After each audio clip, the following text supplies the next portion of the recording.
नमस्कार, मैं हूं आपका दोस्त विजय विद्रोही और आप देख रहे हैं हमारा खास कार्यक्रम विजय फैक्टर।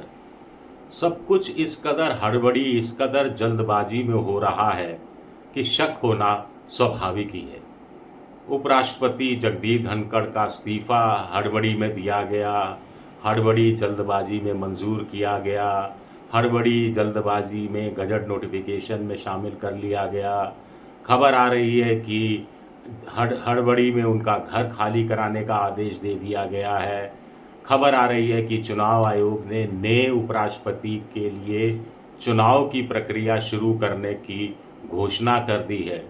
लेकिन इस सब के बीच में जो विवाद हुआ, आखिर उपराष्ट्रपति को इस्तीफा क्यों देना पड़ा जगदीप धनखड़ को, इसको लेकर मोदी सरकार में कोई हड़बड़ी नहीं है कि वो कोई बयान दे। खुद जगदीप धनखड़ में कोई हड़बड़ी नहीं है कि वो कोई बयान दे। अब बड़ा सवाल उठता है कि जगदीप धनखड़ आखिर करेंगे क्या। 74 साल की उम्र है, स्वास्थ्य की वजह से इस्तीफा दिया ये कहा गया है। हालांकि इसमें तो बहुत ज़्यादा सच्चाई दिख नहीं रही जैसा कि लोग आमतौर पर कह रहे हैं। लेकिन एक सच्चाई ये भी है, 74 साल की उम्र है, सांसें भी थोड़ी चढ़ जाती हैं, लो ब्लड प्रेशर के शिकार हैं, डिजीनेस, कभी कभी चक्कर आने की शिकायत भी रहती है।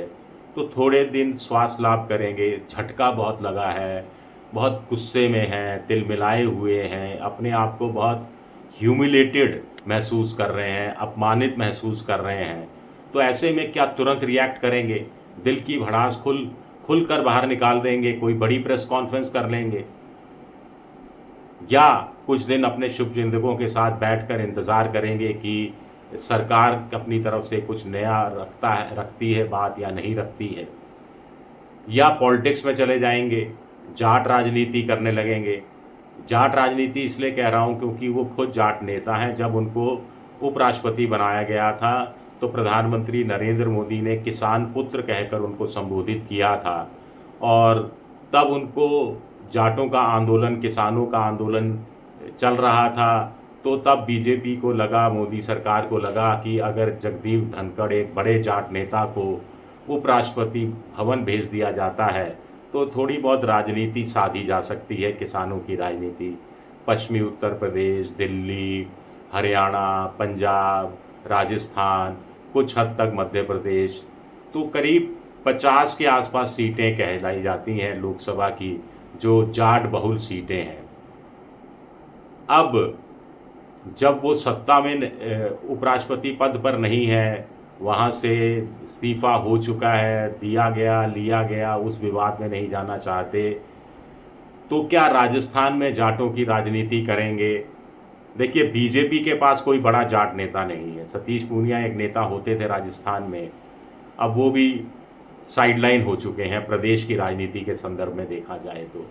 कांग्रेस के पास गोविंद सिंह डोटासरा जो उनके प्रदेश अध्यक्ष हैं, फिर नागौर से जाट नेता हैं हनुमान बेनीवाल, जो कि खुलकर समर्थन में आए हैं जगदीप धनखड़ के। इसके साथ साथ गोविंद सिंह डोटासरा भी जाट बिरादरी का सम्मान की बात कर रहे हैं, जाटों के साथ बेइंसाफ़ी होती रही है, ये बात कह रहे हैं नागौर से सांसद हनुमान बेनीवाल। लेकिन जगदीप धनखड़ को क्या ये अपना किसान नेता या जाट नेता मान लेंगे? ऐसा तो संभव लगता नहीं है। कुछ लोग कह रहे हैं कि जाटों की राजनीति में करके जगदीप धनखड़ को इस उम्र में क्या हासिल हो जाएगा, बहुत दूर तक चीज़ें जाने वाली नहीं है। फिर राजस्थान में अभी विधानसभा चुनाव 2028 के अंत में है, लोकसभा चुनाव 2029 की शुरुआत में है, तो बड़ा लंबा गैप है। तब तक राजनीति को सस्टेन करना बड़ा मुश्किल है। हाँ, हो सकता है जाट किसान सम्मेलन में बुलाएं और वहाँ जाकर वो किसानों के हित की बात करें, शिवराज सिंह चौहान को जैसे उन्होंने अल्टीमेटम दिया था उसका जिक्र कर दें, खबरों में रहने की कोशिश करें, सुर्खियों में रहने की कोशिश करें। लेकिन ये भी कितना चलेगा, कितना लंबा चलेगा, ये कुछ तय नहीं है। कुछ लोग कह रहे हैं जगदीप धनखड़ को किताब लिखनी चाहिए, ऑटोबायोग्राफी लिखनी चाहिए। हो सकता है वो लिखें, हो सकता है इसका काम भी शुरू कर दें अगले कुछ दिनों में, या नोट्स लेना बाकायदा शुरू कर दें, रेफरेंस जुटाने शुरू कर दें। लेकिन क्या मोदी के प्रधानमंत्री रहते हुए वो किताब प्रकाशित कर पाएंगे, या 2029 के लोकसभा चुनाव का इंतज़ार करना ज़्यादा ज़रूरी होगा? तब भी मोदी अगर लौट कर नहीं आते हैं तो बहुत अच्छा है, जगदीप धनखड़ के हिसाब से, मेरे हिसाब से नहीं। और अगर बीजेपी फिर लौट आती है लेकिन मोदी जी प्रधानमंत्री नहीं बनते, तो भी धनखड़ साहब के लिए एक विंडो खुलती है। लेकिन ये भी बहुत दूर की बात हो जाएगी, लंबी बात हो जाएगी। तो धनखड़ साहब क्या कर सकते हैं? कुछ लोग कह रहे हैं उनके पास खजाना है, बहुत सारी कहानियां हैं, अंदर की कहानियां हैं। आखिर दिल्ली के पावर स्ट्रक्चर का, पावर कॉरिडोर का, सत्ता के गलियारों के एक वो स्थायी सदस्य रहे हैं, वकील हैं और लीगल सेल के भी अध्यक्ष रहे, सुप्रीम कोर्ट में वरिष्ठ वकील के रूप में बहस करते रहे, गवर्नर रहे। तो पश्चिम बंगाल के बहुत सी अंदरूनी जानकारियां हैं। अमित शाह हो, मोदी हो, राजनाथ सिंह हो, दूसरे नेता हो, जेपी नड्डा हो, सबसे अनेकों दर्जनों बार मुलाकात हुई होगी। संघ के नेताओं से भी ऑफ रिकॉर्ड, ऑन रिकॉर्ड बहुत सारी बातें, खास तौर से ऑफ रिकॉर्ड बहुत बातें हुई होंगी। और जुडिशरी की सर्किल में जो गड़बड़ियाँ होती रहती हैं, जो घोटाले की खबरें कभी रिस कर सामने, कभी गॉसिप के रूप में सामने आती रही हैं, उनकी बहुत गहरी जानकारी जगदीप धनखड़ को होगी। लेकिन मतलब कुल मिलाकर है कि क्या उनके पास कोई फाइल है उन लोगों की, समझ गए? लेकिन क्या उन लोगों के पास भी जगदीप धनखड़ की कोई फाइल है? तो फाइल बनाम फाइल वाला मुकाबले में चीज़ें क्या ख़त्म हो जाएंगी, या कुछ खबरें आने वाले दिनों में लीक होकर प्रेस के सामने आएंगी जिसमें हमें कुछ कथित घोटालों के बारे में जानकारी मिलेगी? ये भी इंटरेस्टिंग होगा जानना।